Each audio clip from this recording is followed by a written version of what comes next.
Kisah mencekam supir truk pasir di Wonosobo. Kisah ini dibagikan Mas Ikul. Chapter 1, Kabut Kematian dan Bau Kenanga.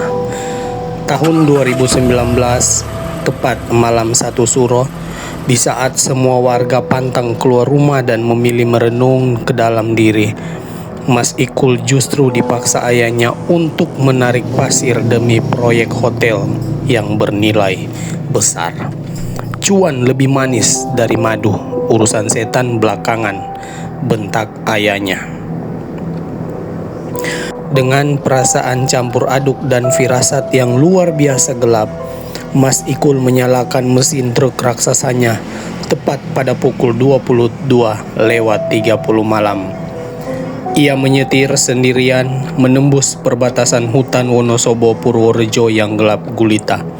Tidak ada satupun lampu jalan, tidak ada satupun kendaraan lain yang lewat.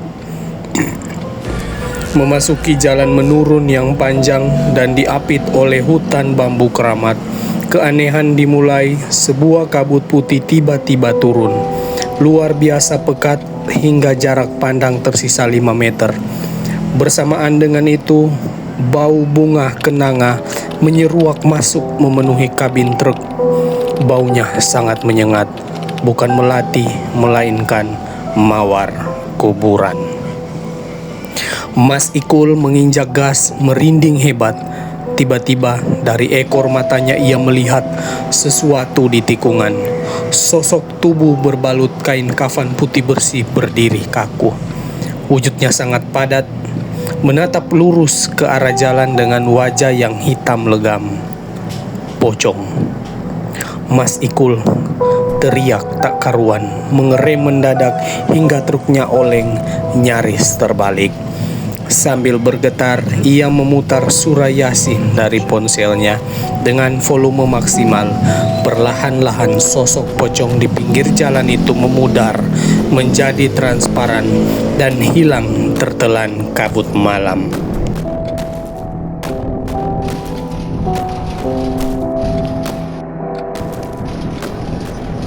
Chapter 2, Bayangan di Dasar Kali.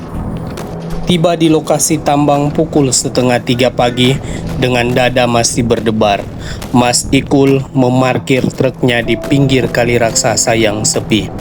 Ia mencoba memejamkan mata. Dalam tidurnya yang gelisah, ia bermimpi aneh. Ia melihat seorang anak laki-laki berlari sangat kencang melewati truknya, lalu melompat ke dasar kali yang curam. Anak itu memakai baju merah biru, namun tidak memakai celana. Mas Ikul terbangun dengan keringat dingin. Mimpi apa itu? Pikirnya. Pagi harinya saat warung-warung mulai buka, Mas Ikul mendengar kasak kusuk warga lokal kemarin sore.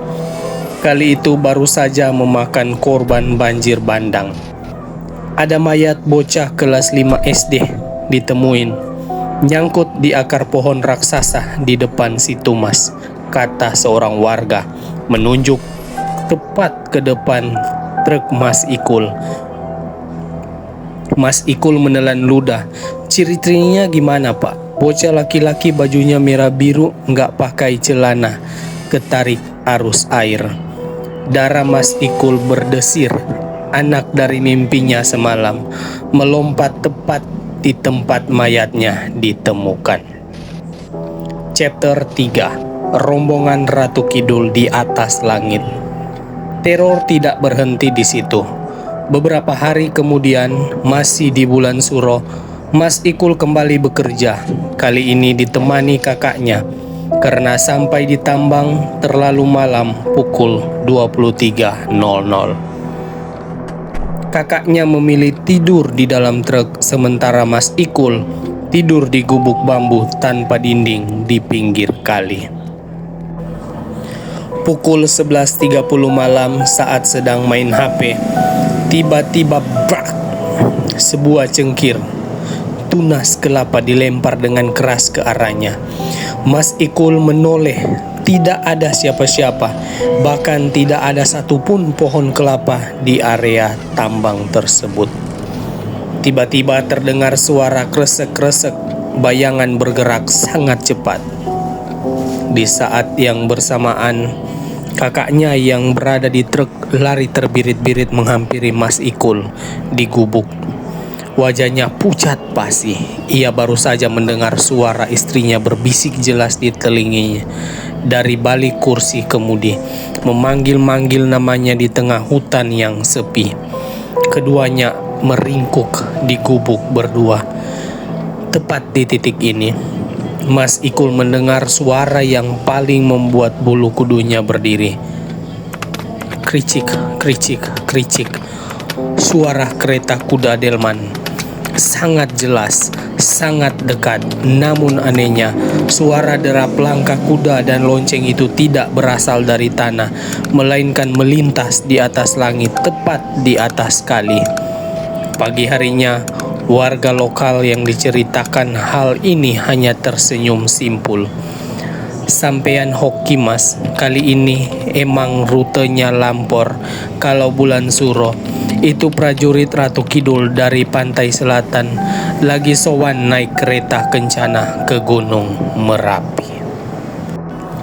Chapter 4, Tumbal Sandikala. Rentetan kejadian gaib ini ditutup dengan tragedi sore harinya. Saat matahari mulai tenggelam, atau waktu yang disebut warga sebagai sandikala, atau batas tipis antara dunia manusia dan dunia gaib. Dua buah truk dari luar daerah nekat menerobos tanjakan curam di dekat pohon beringin keramat. Warga sudah memperingatkan agar menunggu maghrib selesai, tetapi mereka abai. Truk pertama mendaki, mesinnya mengaum berat lalu tiba-tiba mati total. Truk itu meluncur mundur tak terkendali dan terbalik hancur, menumpahkan seluruh muatan pasirnya.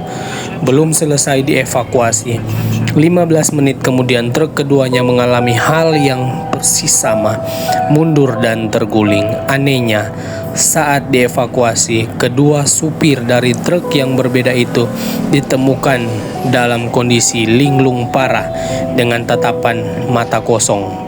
Ketika ditanya terpisah apa yang terjadi, mereka memberikan jawaban yang sama persis. Pas lewat beringin tadi, saya nengok ke kiri, tiba-tiba ada pocong duduk di kursi penumpang nemenin saya. Epilog dari kisah ini.